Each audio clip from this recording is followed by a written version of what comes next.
नमस्कार दोस्तों। आज के इस विश्लेषण में हम एक बहुत ही गहरे और इमोशनल टॉपिक पर बात करने वाले हैं।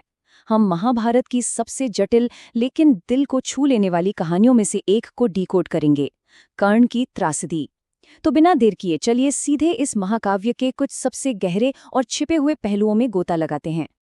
अब जरा इस सवाल पर गौर करते हैं, आखिर वो एक रहस्य क्या था जो महाभारत के इस भयंकर युद्ध को पूरी तरह से रोक सकता था। ये कोई साधारण सवाल नहीं है। जरा उस तनावपूर्ण माहौल की कल्पना कीजिए। दोनों तरफ विशाल सेनाएं हथियार ताने खड़ी हैं, युद्ध बस शुरू ही होने वाला है और हर कोई इसे टालने की आखिरी कोशिश कर रहा है। ये सवाल ठीक उसी सीक्रेट की तरफ इशारा करता है जो इतिहास की पूरी धारा को हमेशा के लिए बदल सकता था। भाग 1, कृष्ण का सबसे बड़ा रहस्य। शांति स्थापित करने के आखिरी और सबसे बड़े प्रयास के रूप में जब भगवान कृष्ण कर्ण को अपने रथ में एकांत में ले गए तो उन्होंने एक ऐसा कड़वा सच सामने रख दिया जिसने सब कुछ हिलाकर रख दिया। ये कोई आम बातचीत नहीं थी, ये सच में दुनिया को बदल देने वाला पल था। कृष्ण ने साफ साफ बता दिया कि कर्ण कोई सूतपुत्र नहीं है, बल्कि वो माता कुंती और भगवान सूर्यदेव का सबसे बड़ा बेटा है। आसान शब्दों में कहें तो वो पांडवों का सबसे बड़ा भाई है। आने वाले विनाशकारी नरसंहार को रोकने के लिए कृष्ण ने इस परम सत्य को सबसे बड़े प्रलोभन की तरह इस्तेमाल किया। कृष्ण ने कर्ण के सामने एक ऐसा ऑफर रखा जिसे ठुकराना किसी के लिए भी नामुमकिन सा लगता है। सोचिए, पहला, उसे सबसे बड़े भाई के रूप में स्वीकार किया जाएगा। दूसरा, खुद धर्मराज युधिष्ठिर उसके पैर छुएंगे और बाकी सारे पांडव उसके आदेशों का पालन करेंगे। और इसका फाइनल रिजल्ट क्या होता? बिना युद्ध के पूरी दुनिया, दोनों तरफ की सेनाएं बिना एक कतरा खून बहाए उसके सामने नतमस्तक हो जाती। भाग 2, कर्ण की अटूट निष्ठा। सच में ये एक ऐसा ऑफर था जो किसी भी इंसान का मन मोह लेता। लेकिन यहीं पर हमें कर्ण के गहरे मानसिक दर्द और कौरवों, खासकर दुर्योधन के साथ उसके कभी न टूटने वाले रिश्ते को समझना होगा। एक तरफ उसका आजीवन अपमान था। द्रौपदी के स्वयंवर से लेकर हर राज्यसभा में कर्ण को सूतपुत्र कहकर धुतकारा गया। तब किसी ने, यहाँ तक कि माता कुंती ने भी आगे बढ़कर नहीं कहा कि वो उनका बेटा है। लेकिन दूसरी तरफ था वो अटूट सम्मान। जब पूरी दुनिया ने मुंह मोड़ लिया था, तब केवल दुर्योधन ने ही उसे राज्य, सम्मान और जिंदगी जीने का एक मकसद दिया था। इन दोनों विरोधी स्थितियों के बीच कर्ण का ये जवाब सबसे भारी पड़ता है।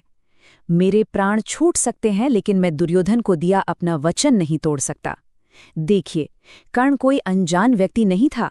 उसे पूरी तरह से पता था कि दुर्योधन अधर्म के रास्ते पर है और वो गलत पक्ष का साथ दे रहा है। लेकिन वफादारी का उसका अपना उसूल और एहसान की भावना उसे इस दुखद नियति से बांधे रखती है। वो सब कुछ जानते हुए भी अपने दोस्त के लिए मरने को तैयार हो जाता है। भाग 3, महायुद्ध का सटीक पूर्वाभास।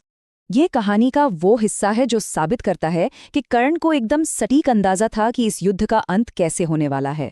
उसने कृष्ण को अपने एक भयानक सपने के बारे में बताया, जहां उसने देखा कि युद्ध खत्म होने के बाद पूरी 11 अक्षौहिणी कौरव सेना में से केवल 3 योद्धा ही जिंदा बचेंगे, अश्वत्थामा, कृपाचार्य और कृतवर्मा।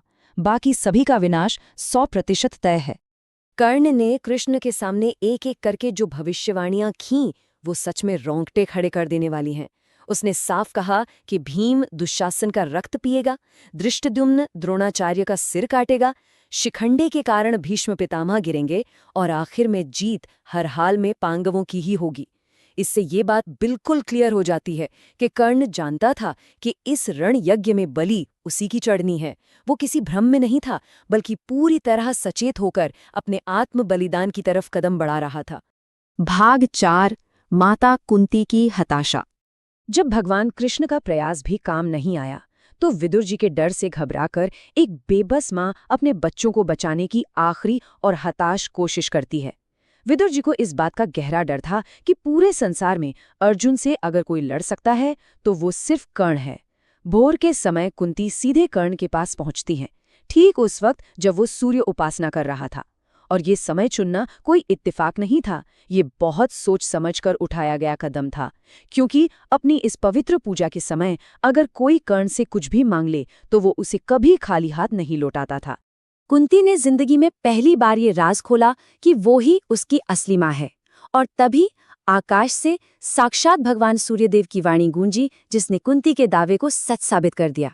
जरा सोचिए, एक तरफ जन्म देने वाली माँ और दूसरी तरफ पिता सूर्यदेव। दोनों ही कर्ण से विनती कर रहे थे कि वो अपने भाइयों के साथ मिल जाए।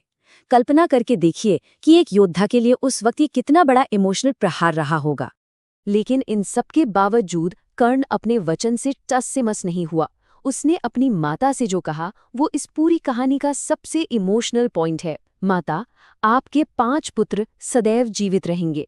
कर्ण ने साफ वचन दे दिया कि वो अर्जुन को छोड़कर बाकी 4 पांडवों को किसी भी हालत में नहीं मारेगा।